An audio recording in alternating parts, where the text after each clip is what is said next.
साथियों, आजकल क्या कोई ऐसा है जो बर्फ़ का इंतज़ार नहीं कर रहा है? ऑब्वियसली सभी बर्फ़ का इंतज़ार कर रहे होंगे यार। ऐसा लग रहा है मानो बर्फ़ पिछले 2-4 सालों से रूठ सी गई है। चलो फिर भी पिछले साल तक तो सफ़ेद चादर जैसी बन जाती थी, हल्की आ जाती थी, लेकिन इस बार तो बिल्कुल भी दर्शन दुर्लभ हो गए बर्फ़ के।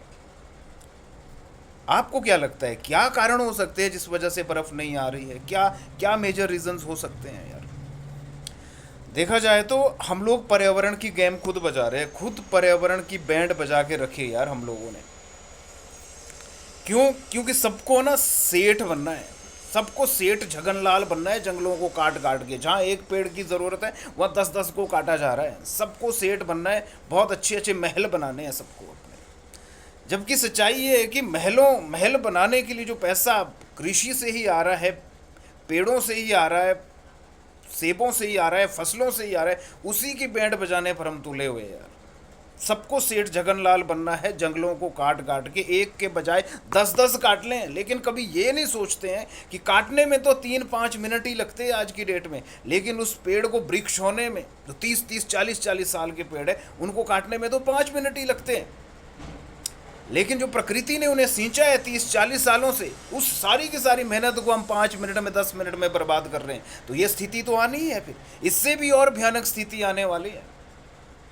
ये तो चलो बात अलग है, लेकिन रही सही कसर हमारे और प्रतिष्ठित जो आज के ज़माने के बागवान हैं वो कर रहे हैं। चारों तरफ धुआं ही धुआं। जितना मर्जी बता दो कि पर्यावरण की बैंड मत बजाओ, फिर भी बजाने पर तुला हुआ है कि मुझे कौन देख रहा है, सभी तो कर रहे हैं, चलो मैं भी वैसा ही कर लेता हूँ। मतलब एक दूसरे की देखा देखी आदमी के अंदर कुछ ऐसी चीज़ें डाल रही है जिससे वो भी उसका साथी बन रहा है।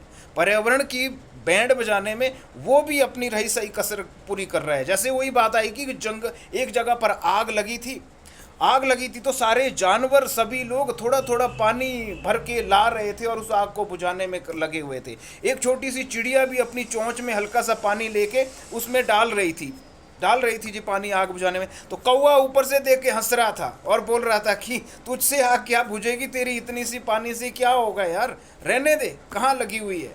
लेकिन चिड़िया ने उस वक्त ये कहा था कौवे से कि तू तमाशा देखने वाला आदमी है, तू तमाशा देखने वालों में से तेरी गिनती होगी, लेकिन फ्यूचर में मेरी गिनती आग बुझाने वालों में से होगी, आग लगाने वालों में से नहीं होगी। तो बात सिर्फ इतनी सी है कि पर्यावरण की बैंड हम लोगों ने बजा के रखी है। सबको सेठ जगनलाल बनना है, जंगल को काट के, वो भी प्रकृति के साथ खिलवाड़ करके सेठ बनना है सबको। सबको एक दूसरे की देखा देखी में अच्छे महल बनाने हैं सबको, चकाचक उसमें लकड़ी की खुशबू आनी चाहिए, लकड़ी लकड़ी होनी चाहिए उसमें। क्या विचारधारा है। और दूसरी बात देखा जाए तो दूसरी बात यह है कि पर्यावरण को आग जला जला के, चींटों को काट के, या फिर अपने बगीचों में आग जला जला के लोगों ने बैंड बजा के रखी हुई है पर्यावरण की कि यार नहीं, हमने तो बैंड बजा के ही रखनी है, हमने तो साफ सफाई करनी है, इसी तरीके से तो बर्फ़ आएगी। तो ये सारी की सारी चीज़ें देख के ऐसा लग रहा है जैसे कोहरा छाया हुआ है। ये जो पॉल्यूशन है ये हिमाचल में दिख रहा है, दिल्ली से भी ज़्यादा दिख रहा है इस वक्त। ये हमारे इधर तो ऐसा लग रहा है हम दिल्ली पहुंच गए हैं। अब देखिए ना, फिर भी 2-4 लोग मिलके वही बातचीत करते, 2-4 लोग जब भी मिलते आपस में तो यही पूछते हैं एक दूसरे से, यार ये बर्फ़ कब आएगी। सवाल फिर भी वही है, ये बर्फ़ कब आएगी। और चुपके से बर्फ़ ऊपर से देख रही है, मुस्कुराते हुए बोल रही है कि हे मानव, मैं ज़रूर आऊँगी, लेकिन इस बार बरसात के साथ मिल के पानी बन के आऊँगी, तब बताना, औकात दिखा दूँगी।